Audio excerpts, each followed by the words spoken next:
apóstol, no un mero nombramiento, no de un hombre, mucho menos. Pues su llamado, su ministerio no proviene de hombres. Pablo en realidad no necesitaba el reconocimiento o el título como apóstol. Y si no lo creemos así, al ver el testimonio mismo de la vida de Pablo, al escuchar de él diciéndose como abortivo, uno que no merecía ser llamado apóstol, mas sin embargo fue llamado apóstol.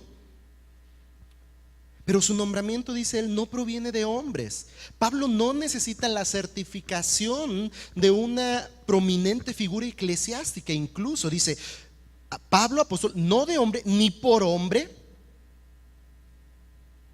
No necesita esa certificación eclesial, ya que la fuente de esa autoridad no provenía de hombre alguno. Hoy en día escuchamos, no sé si lo he escuchado, yo lo he escuchado mucho, la pregunta: ¿qué ministerio te da cobertura? Pero se escucha esto y tras esto lo que se espera conocer es el nombre del famoso líder detrás de este ministerio, para que entonces aquel que va en nombre de este ministerio tenga reconocimiento, autoridad y buen nombre delante de los hombres. Y esto no era lo que el apóstol estaba buscando. No es que Pablo decía, por favor créanme, yo soy apóstol, yo estuve con Pedro, yo anduve con aquellos 12, miren, yo los conozco, son mis amigos y ellos me dijeron que fuera. No buscaba el reconocimiento incluso de aquellos que sí eran reconocidos como apóstoles delante de la iglesia. No de hombre, ni por hombre, ningún hombre fue que le dijo, entonces Pablo, tú eres apóstol, te reconocemos como apóstol y te enviamos como apóstol. Anda, ve, planta iglesias, enseña el mensaje del evangelio y ocúpate de que éstas crezcan en el conocimiento del mismo. No recibió este llamado de hombres. No recibió esta certificación y este título como apóstol de hombre alguno. Ahí entonces hago un paréntesis, que en la actualidad aquellos ministerios o movimientos eclesiales que hacen llamar a algunos por título alguno, ya sea apóstol o algunos otros títulos usados hoy, no tiene un sentido bíblico conforme incluso lo que nos está enseñando el apóstol Pablo aquí. Porque ¿quién es quien da y pone algunos nombramientos que tienen que ver con una función específica y una razón de existir en el Nuevo Testamento, como es el de los apóstoles? ¿Y qué es lo que vemos hoy en día en muchos movimientos cristianos? Uno que no tiene una carga como lo tiene Pablo por la iglesia, sino que busca servirse de la iglesia, sino que busca reconocimiento, sino que busca títulos y busca ocupar lugares prominentes. Y Pablo dice, yo no soy apóstol por hombre alguno, no me ha puesto hombre alguno, sino que su ministerio, su apostolado, dice él, proviene de Dios mismo, por Jesucristo y por Dios el Padre, que lo resucitó de los muertos. Pablo tampoco fue un autonombrado. No, ningún hombre me dijo, Pedro no me dijo, ningún otro de los apóstoles me dijo, pero yo, teniendo conocimiento, teniendo la verdad en mi corazón, me autonombro apóstol de Jesucristo y ando predicando esto. Tampoco es la actitud de Pablo. Tampoco es lo que hizo, un autonombramiento como ministro de Jesucristo. No. Él se coloca al mismo nivel de aquellos a quienes la iglesia reconoce como autoridad. Su apostolado no proviene de hombres, ni siquiera estos habían dado su reconocimiento. Pablo no venía incluso como una idea también circula hoy en día, desde hace muchos años obviamente, que este apostolado, este ministerio de Pablo, no era que él hubiera venido a ser sucesor de alguien, que alguien le hubiera encomendado como su sucesor. Ahora tú, Pablo, eres el sucesor de. No conlleva tampoco esta idea. El Nuevo Testamento deja ver al menos 3 requisitos claros para un apóstol. 3 requisitos claros para aquel que era llamado apóstol. Y bajo estos requisitos podemos evaluar la vida de Pablo, que se hace llamar así apóstol en este saludo a los Gálatas, y tener la certeza de que es un mensajero confiable. Primera evidencia, primer requisito que podemos notar en el Nuevo Testamento en cuanto a los apóstoles es que su llamado, su ministerio proviene de Dios, específicamente y únicamente proviene de Dios. Esto es como un general de lo que estamos hablando, pero un apóstol tenía que ser, primer punto, testigo físico de Cristo resucitado. Hechos capítulo 1, versículo 21 dice: es necesario pues que de estos hombres que han estado juntos con nosotros todo el tiempo, que el Señor Jesús entraba y salía entre nosotros, comenzando desde el bautismo de Juan hasta el día en que entre nosotros fue recibido arriba, uno se ha hecho testigo con nosotros de su resurrección. ¿Conoce lo que estaba sucediendo aquí? ¿Recuerda? Ya no había uno. Necesitaban quien ocupara, necesitaban quien fuera puesto junto con ellos, dicen, como testigo de su resurrección. Pero incluso establece un principio en el cual está diciendo: de estos que conocieron a Jesús, de estos que anduvieron con Jesús, de estos que vieron su ministerio, de estos que pudieron verle a Él, y último punto que enfatiza, de estos que fueron testigos de su resurrección, para que asimismo sigan testificando de esta resurrección. Primera a los Corintios 15, 7 y 8 dice: después apareció a Jacobo, después a todos los apóstoles, y aquí está hablando Pablo, y al último de todos, como a un abortivo, me apareció a mí. Entonces, un primer aspecto que describe la veracidad, la confiabilidad de uno que se hace llamar apóstol es que fue testigo físico de Cristo resucitado. ¿Lo fueron los 12? 11. Uno ya no vio eso, se quedó en el camino. ¿Lo vieron los 11? Pablo mismo lo vio. Fue testigo de Cristo resucitado cuando tuvo ese encuentro con Él. Cuando dicen algunos se cayó del caballo, no dice que se cayó del caballo, quién sabe dónde andaba, y simplemente tuvo un encuentro con Jesucristo. Fue testigo de aquel resucitado. Esto daba confiabilidad al ministerio de Pablo. Segundo aspecto, un apóstol tenía que ser nombrado personalmente por el Señor Jesucristo. Marcos en el capítulo 3 versículo 14 dice: y estableció a 12 para que estuviesen con él y para enviarlos a predicar. De entre aquellos que le estaban siguiendo, estableció a 12 para que estuviesen con él, para que después fueran enviados a predicar. Hechos capítulo 1 versículo 2 dice: hasta el día que fue recibido arriba, después de haber dado mandamientos por el Espíritu Santo a los apóstoles que había escogido, que Él mismo, que el Señor mismo había escogido. Este es un segundo requisito. Ahora pensará: ¿y cómo Pablo llevó esto a cabo? ¿Cómo Pablo experimentó esto? Ese mismo encuentro con Jesucristo, donde le dice que vaya, espere, y ahí se le será dicho qué es lo que tiene que hacer. Entonces un hombre llamado Ananías es enviado a Pablo para que entonces diga lo que el Señor quiere de él. Le dice Jesucristo a Ananías: ve, porque este hombre me es útil para llevar mi palabra a los gentiles, para anunciar mi evangelio a los gentiles. Y entonces Pablo es llamado por Jesucristo mismo para ser enviado por él. Y tercer aspecto, para pensar en la confiabilidad de un apóstol tenía que ser capaz de autentificar su nombramiento apostólico con señales y milagros. E incluso aquí encontramos el sentido, porque aquellos dones espectaculares en cuanto a milagros, en cuanto a sanidades, tenían razón de ser en la vida de los apóstoles, de la primera iglesia.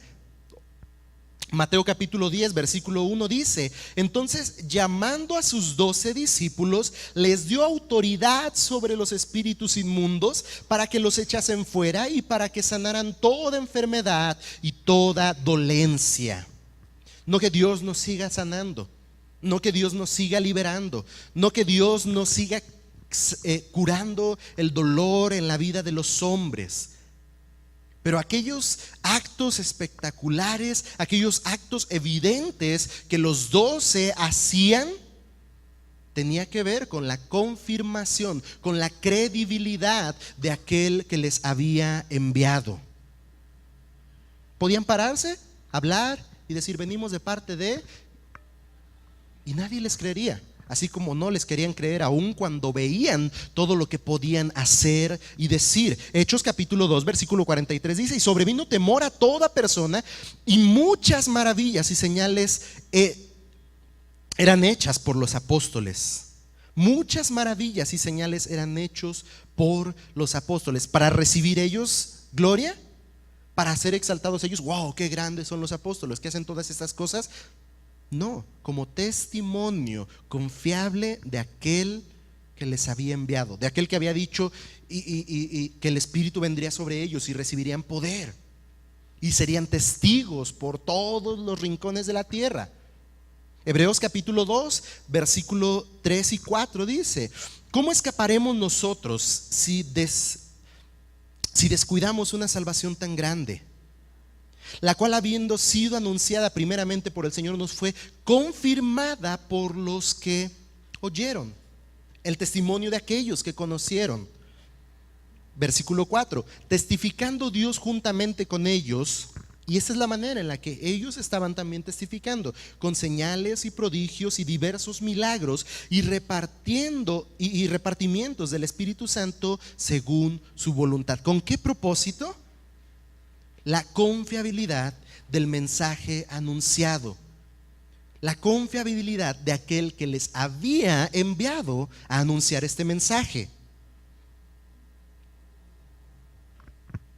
Habiendo sido anunciada primeramente por el Señor, dice el versículo 3, nos fue confirmada por los que oyeron, y fue como testimonio fiel de aquellos que oyeron y compartieron, testificaron juntamente con Dios, con señales y prodigios y diversos milagros. Esta era otra manera de identificar a aquel que recibía un apostolado, un llamado al ministerio como apóstol de parte de Dios mismo.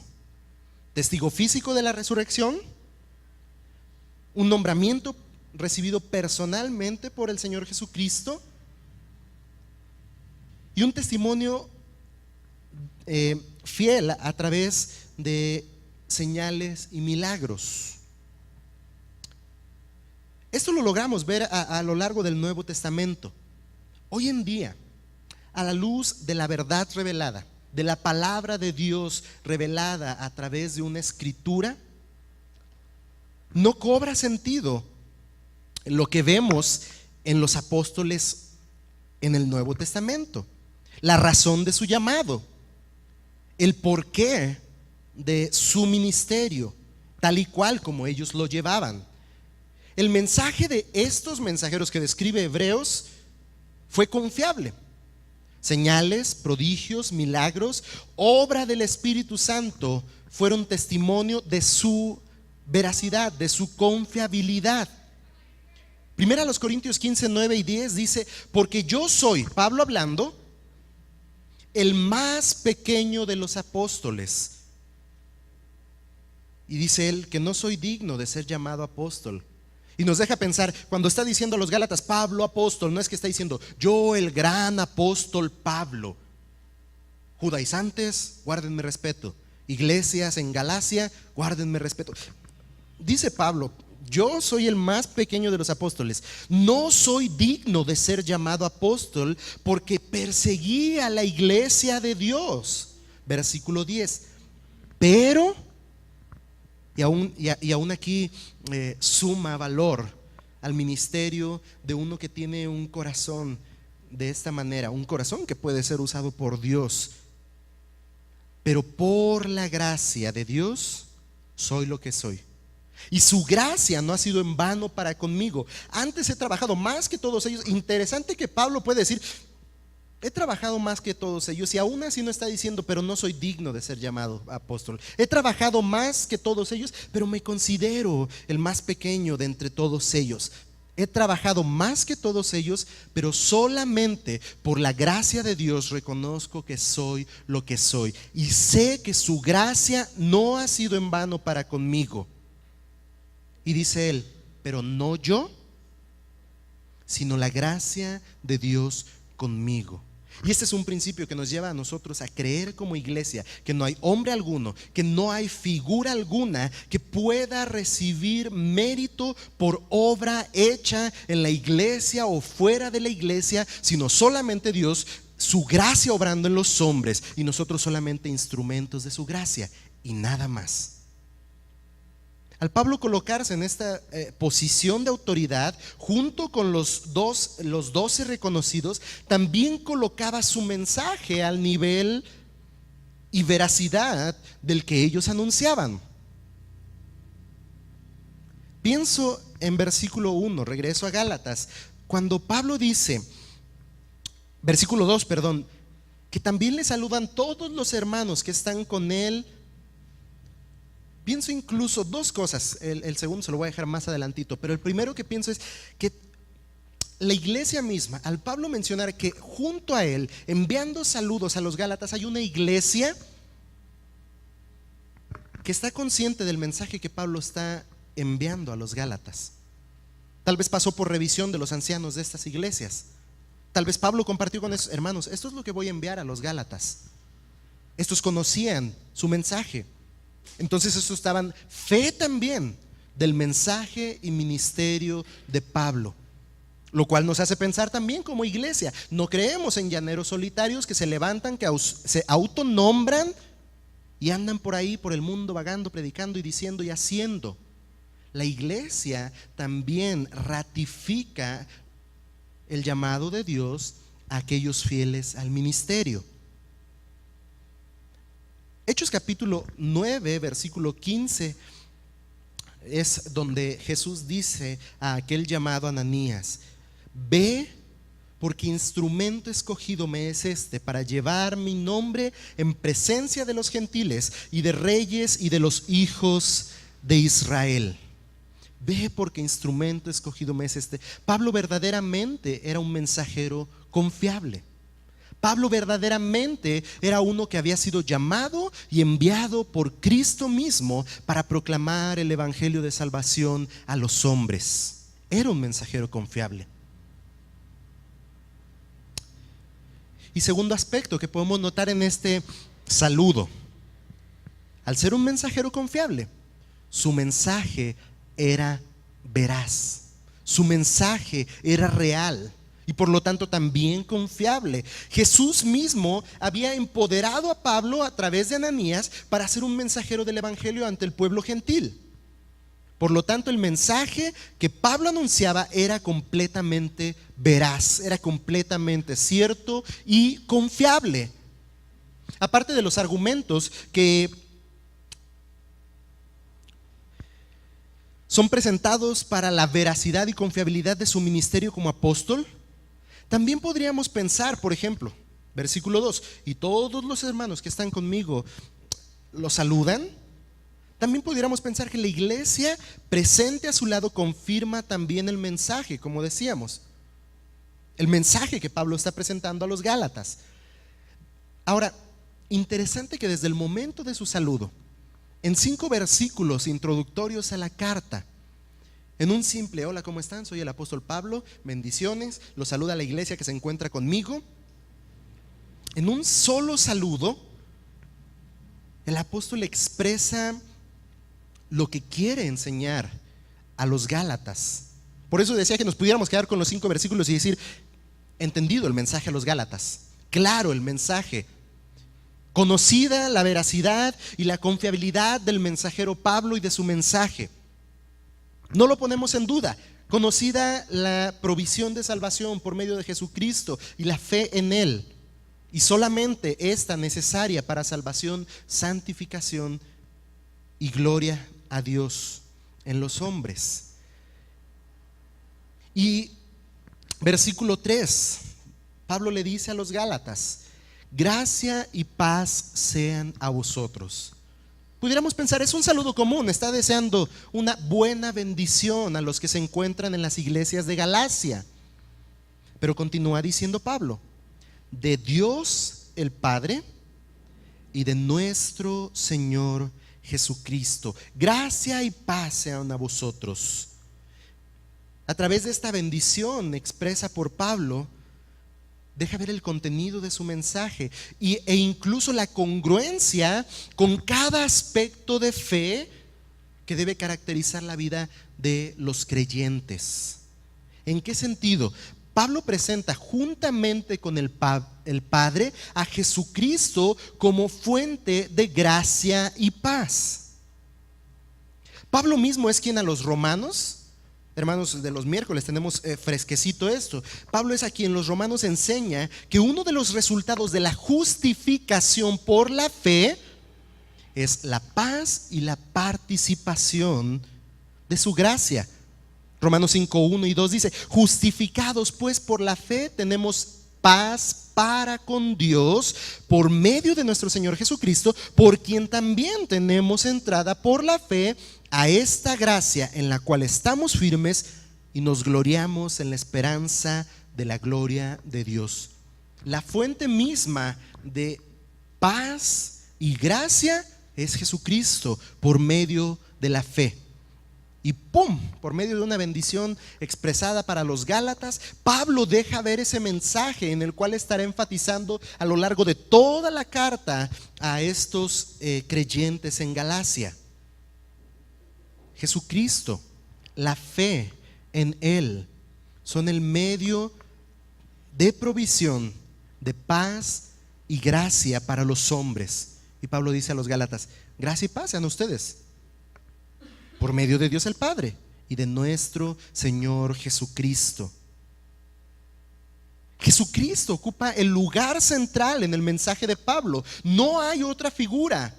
No se ocupa después en citar a los 12 apóstoles. No se ocupa en citar cada y todas las enseñanzas de los judaizantes para después refutarlas con la enseñanza. Se ocupa en centrar y poner la mirada de los Gálatas en Jesucristo, y que a la luz de la verdad de Jesucristo estos entiendan y permanezcan firmes.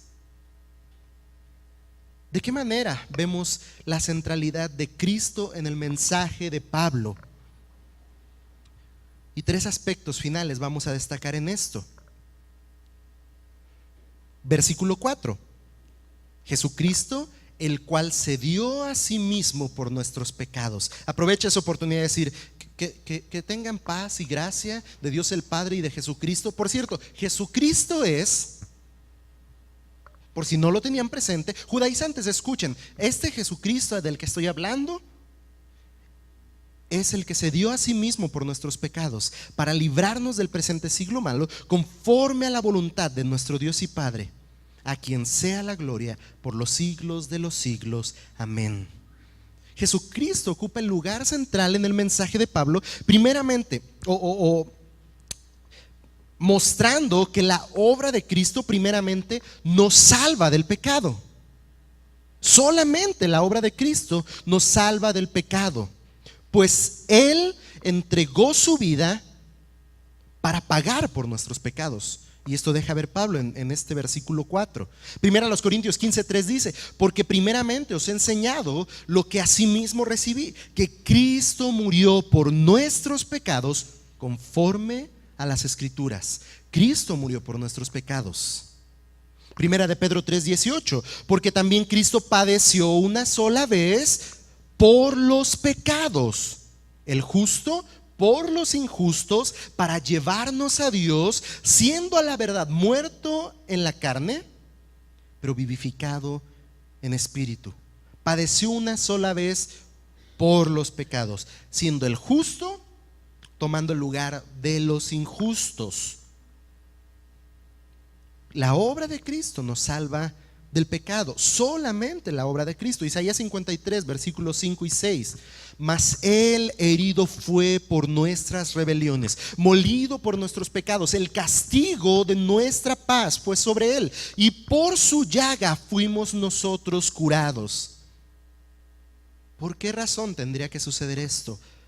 Pues todos nosotros nos descarriamos como ovejas, cada cual se apartó por su camino, mas Jehová cargó en Él el pecado de todos nosotros. Y esta verdad central del Evangelio se ocupa Pablo en destacar a través de un solo saludo, diciéndoles: gracia y paz sean a vosotros de parte de Dios el Padre y de nuestro Señor Jesucristo, el cual se dio por nuestros pecados, el cual pagó por nuestros pecados,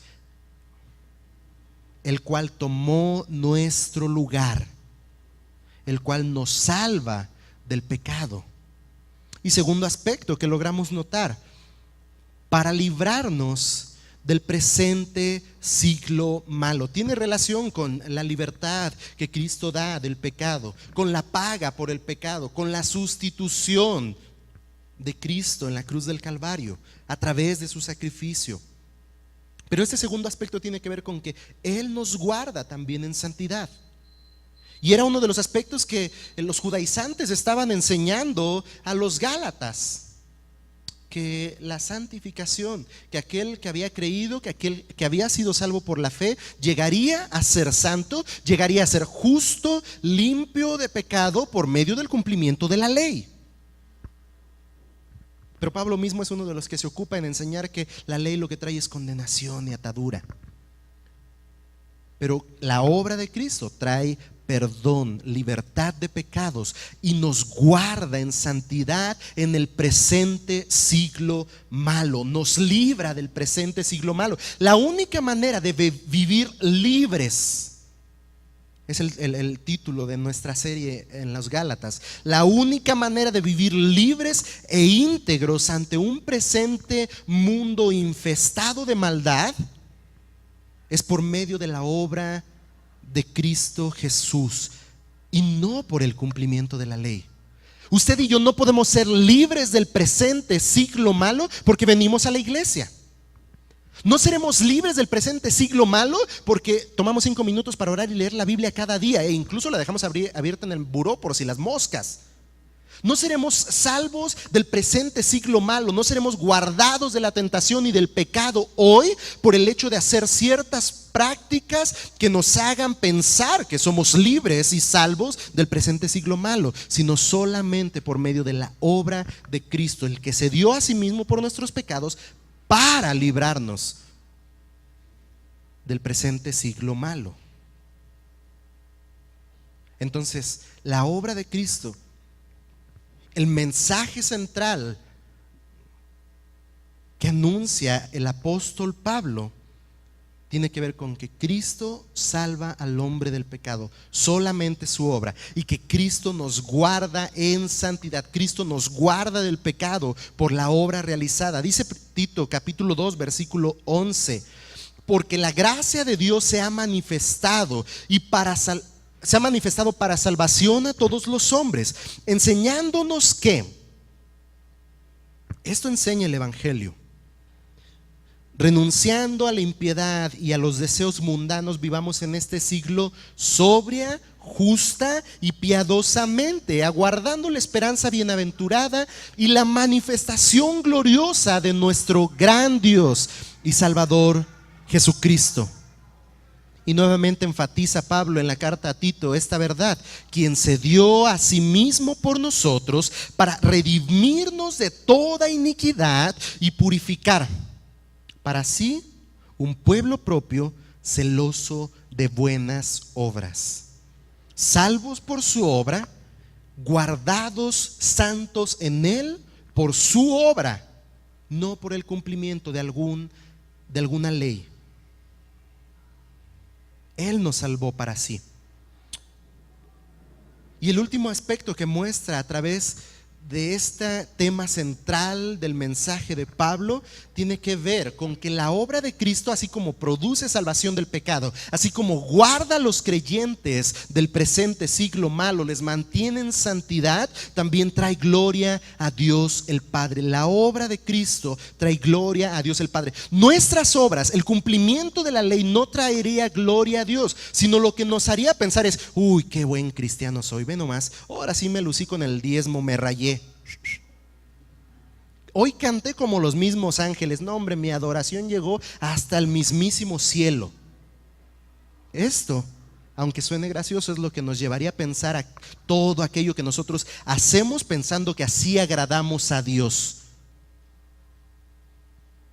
Pero la obra de Cristo, librándonos del pecado y guardándonos del mismo por la salvación a través de la fe en Jesucristo, al único que produce gloria es a Dios el Padre. ¿Por qué? Dios recibe toda la gloria tras el cumplimiento de su soberana voluntad. Por esta razón recibe la gloria. Dice el versículo: conforme, la obra de Cristo fue conforme a la voluntad de Dios, de nuestro Dios y Padre. Por eso Él recibe toda la gloria, porque este fue el cumplimiento de su voluntad, porque este era su plan para con los hombres, y cuando este es realizado y cuando este es efectivo en la vida de los hombres, Él recibe la gloria. Pablo cierra su saludo dando la gloria a Dios, a quien sea la gloria por los siglos de los siglos, rindiendo todo mérito por la obra liberadora de su Hijo Jesucristo. No a los hombres, no al cumplimiento de la ley, no a los judaizantes religiosos que se presentaban justos a sí mismos por hacer actos piadosos y cumplir con los requerimientos de la ley, que en el sentido estricto no podían cumplir toda la ley.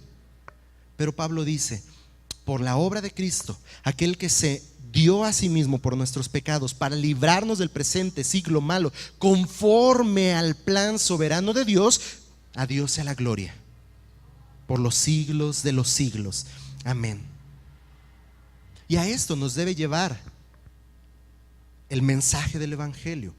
A esto nos debe llevar el entendimiento del mensaje veraz que Pablo anuncia, del mensaje veraz que la Escritura nos revela acerca de Jesucristo, el que se dio por nuestros pecados, el que trae salvación a los hombres por medio de la fe y nada más.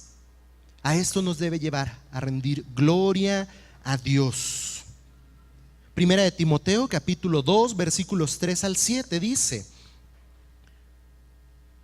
porque esto es bueno y agradable delante de Dios nuestro Salvador, el cual quiere que todos los hombres sean salvos y vengan al conocimiento de la verdad.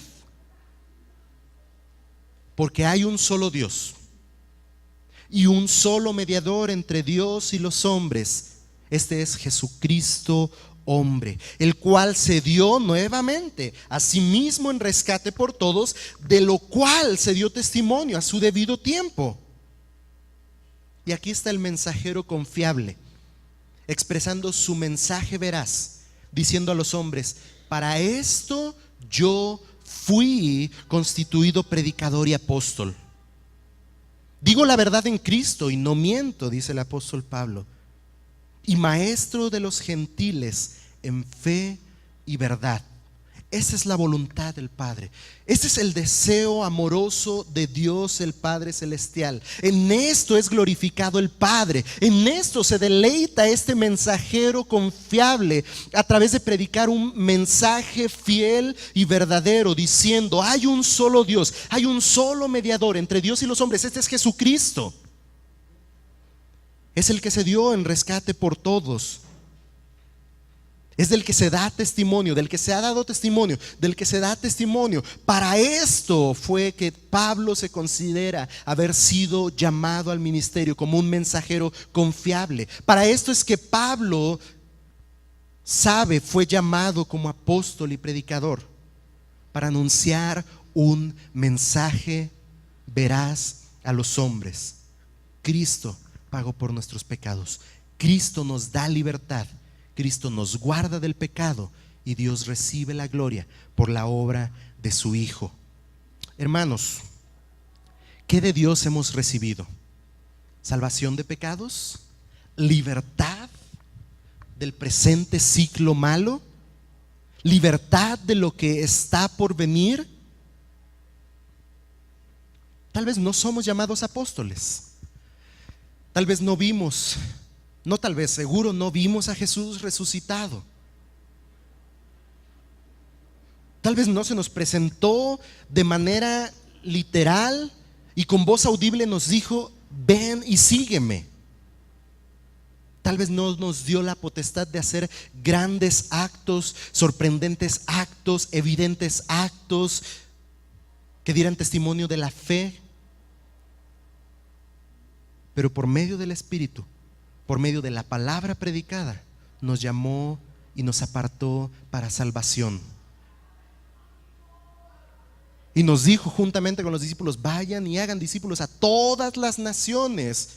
Y nos dijo que somos en Él llamados a su admirable luz para reflejar o revelar a los hombres las maravillas, la grandeza, el poder y la magnificencia de aquel que nos trajo de las tinieblas a su luz admirable. Somos mensajeros y tenemos que ser mensajeros confiables. Tenemos en nuestro corazón y en nuestras bocas un mensaje fiel, verdadero y digno de ser anunciado. Para esto fuimos llamados, para esto fuimos apartados, para que Dios reciba la gloria por el evangelio que se vive en nuestras vidas y por el evangelio que anunciamos como mensajeros confiables de Dios. Dios bueno, gracias te damos por este tiempo, por tu palabra expuesta a nuestros corazones, y rogamos, Dios, que traigas convicción, fortaleza y crecimiento en el mensaje del evangelio que a través de los Gálatas se nos estará siendo enseñado cada domingo. No solamente para decir que le conocemos, no solamente para hacernos llamar con toda confianza hijos tuyos, salvos, pueblo y todo título que querramos poner a nuestras vidas por recibir tu salvación. No solo esto, sino que el énfasis sea que a través de nuestras vidas, a través de nuestro mensaje, a través de nuestro ministerio, Dios reciba la gloria, porque el mensaje que predicamos es fiel y verdadero. Dios, a ti la gloria y la honra por lo que estás haciendo y estarás haciendo en nuestros corazones a lo largo del estudio de la carta a los Gálatas. Y pues, Padre bueno, que nada de lo que escuchemos y entendamos por la obra de tu Espíritu sea puesto en vacío, sino contrario, tú recibas la gloria por nuestra respuesta adecuada al mensaje de tu palabra. Por Cristo Jesús, en tus manos estamos. A ti la gloria, a ti la honra. Amén.